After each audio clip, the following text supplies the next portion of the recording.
On question number 4, we're trying to solve this using dimensional analysis. And because we're trying to fill up the syringe, I know my final units are going to be mLs. So next I want to find the solution strength, and that is right here. And I need the numerator of my first fraction to match the units which I'm trying to get, which are mLs. So instead of writing 62.5 mg over 1 ml, I'm going to write it as 1 ml over 62.5 mg.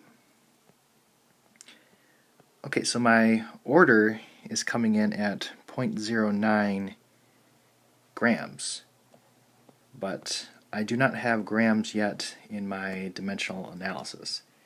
So before I put my order, I need to put a conversion, and I know from my conversion chart that 1,000 milligrams is equal to 1 gram.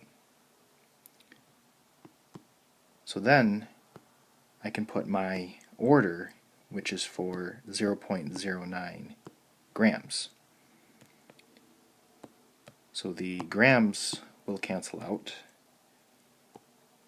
and the milligrams will cancel out, and we will be left with just the mLs, which that's what we're trying to find. So I need to multiply my numerators together, and that's going to get me 90 ml over, if I multiply my denominators, that's going to be 62.5.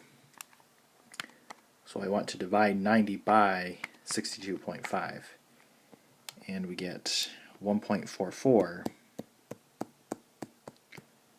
which I want to round to the nearest tenth, and that'll be 1.4. So on my syringe, that is going to be the second mark past the 1, and then I want to shade that in.